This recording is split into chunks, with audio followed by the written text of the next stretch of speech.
With the rise of COVID-19 cases worldwide due to the highly transmissible Omicron variant, has the St. Kitts Nevis authorities relaxed COVID measures a bit too soon? When the Omicron was first discovered in South Africa, several countries slammed travel bans on some African countries. But soon that proved to be ineffective, as the variant was already in several European countries and in the US. At least 3 countries in the Caribbean have so far reported the presence of the variant.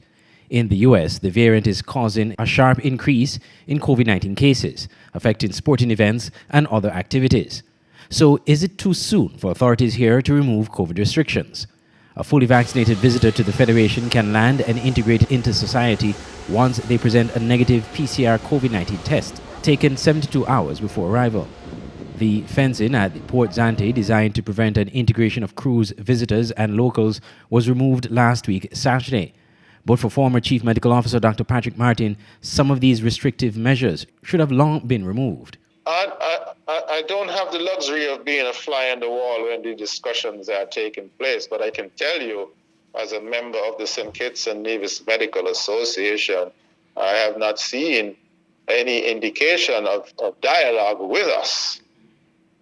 And I'm sure that the dialogue with us could have gone a long way to ensuring that measures are more in line with science and also more readily complied with, because we ourselves, medical, dental, nursing practitioners, we ourselves we communicate with people every day. I know you've been one who has been very vocal about relaxing some of the measures that we've been and have a more stricter testing policy. Are you satisfied with the current measures now? I mean, a visitor can now come in fully vaxxed. Once they have a negative PCR, they land and go. Such a policy has been in existence in some of our neighbors since June, and they haven't had any particular difficulties managing that. He said the Federation is already implementing good COVID protection measures, and these should continue. Masks, hand washing, safe and effective vaccines, good nutrition, exercise, sunlight. It has been very breezy the past week or two. So, that will blow virus away. And so good ventilation is also part of our toolkit.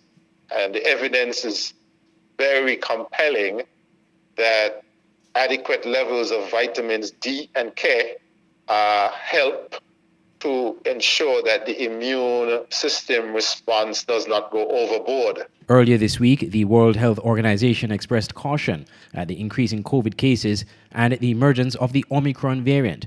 The WHO also called for a more comprehensive approach to fighting the disease, noting that vaccination only is not sufficient to win the battle against COVID-19. I'm Andre Huey for SKN Newsline.